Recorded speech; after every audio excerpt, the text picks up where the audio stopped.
نبی اکرم صلی اللہ علیہ وسلم مسجد نبوی میں اپنے صحابہ کرام رضی اللہ عنہم اجمعین کے ساتھ بیٹھے ہوئے تھے۔ اتنے میں ایک شخص آئے اور نیت باندھی اور جلدی سے 2 رکعت نماز پڑھ کے نبی اکرم صلی اللہ علیہ وسلم کی مجلس میں بیٹھنا چاہا۔ آپ نے فرمایا ارجع صلی فإنک لم تصلی، کہ جا نماز پڑھ، تو نے نماز نہیں پڑھی۔ وہ شخص دوبارہ گئے اور نیت باندھی اور پھر نماز پڑھے اور پھر آئے۔ پھر اللہ کے رسول نے فرمایا ارجع صلی فإنک لم تصلی، کہ جاؤ نماز پڑھو، تم نے نماز نہیں پڑھی۔ وہ شخص دوبارہ گئے، پھر آئے۔ پھر اللہ کے رسول نے تیسری مرتبہ کہا، کہنے لگے کہ اللہ کے رسول اب آپ ہی بتائیں کہ میں کیسے نماز پڑھوں، یعنی میں تو 2 بار پڑھ کے آ گیا، لہٰذا اب آپ بتا دیجئے کہ میں کیسے نماز پڑھوں۔ آپ صلی اللہ علیہ وسلم نے ارشاد فرمایا صلوا کما رأیتمونی اصلی، تم ایسے نماز پڑھو جیسے مجھے نماز پڑھتا ہوا دیکھتے ہو۔ اللہ کے یہاں وہی نماز مقبول ہے جو سنت کے زیادہ قریب ہوگا۔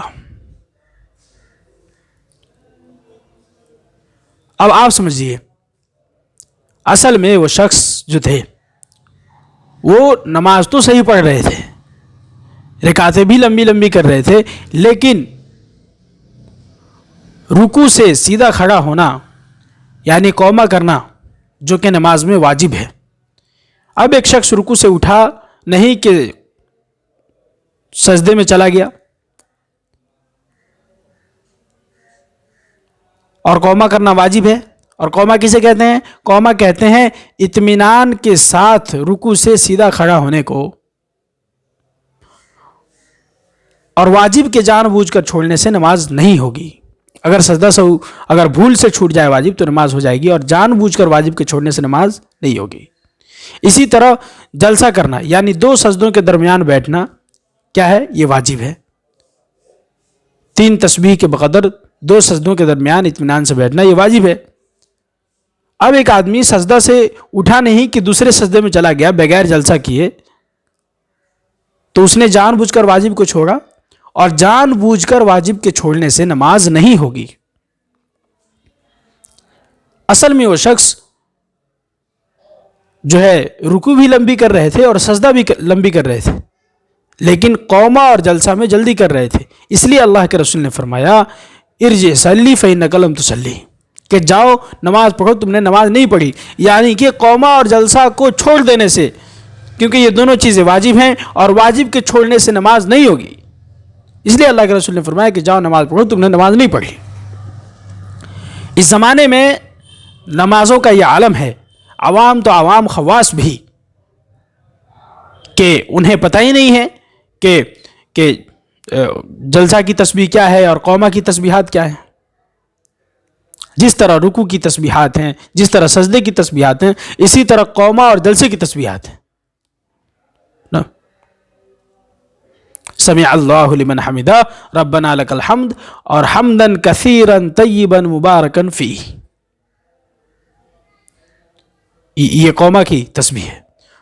اور جلسے کی تسبیح اللہم اغفر لی ورحمنی واجبرنی وعافنی واہدنی وارزقنی وارفعنی۔ اس لیے اپنے نمازوں کو ٹھیک کریں۔ نماز کو ٹھیک کرنا، اور نماز کو ٹھیک کرنے میں قرآن کا ٹھیک کرنا بھی ضروری ہے۔ ہر آدمی کو کم سے کم مقدار ما یجوز بہ الصلاۃ ٹھیک ہو، یعنی اتنا قرآن ٹھیک ہو جتنا نماز میں پڑھنا ہر آدمی پر واجب ہے، کیونکہ قرآن میں بھی لہنیں جلی ہونے سے آدمی کی نماز فاسد ہو جاتی ہے۔ اس زمانے میں نمازوں کے سیکھنے کا رواج ہی ختم ہو گیا، حالانکہ نبی اکرم صلی اللہ علیہ وسلم اپنے صحابہ کے نمازوں کی نگرانی کرتے تھے، اور صحابہ بھی آپ صلی اللہ علیہ وسلم سے اپنے نمازوں کی نگرانی کرواتے تھے کہ یا رسول اللہ میرا رکوع دیکھ لیں، یا رسول اللہ میرا سجدہ دیکھ لیں، یا رسول اللہ میرا قوما دیکھیں، میرا جلسہ دیکھیں، میں قرآن ٹھیک پڑھ پا رہا ہوں یا نہیں پڑھ پا رہا ہوں۔ اس زمانے میں کسی کو کہہ دو کہ بھائی آپ کی نماز ٹھیک نہیں ہے، فوراً لڑائی کے لیے تیار، میں تو 20 سال سے نماز پڑھ رہا ہوں، میں 25 سال سے نماز پڑھ رہا ہوں۔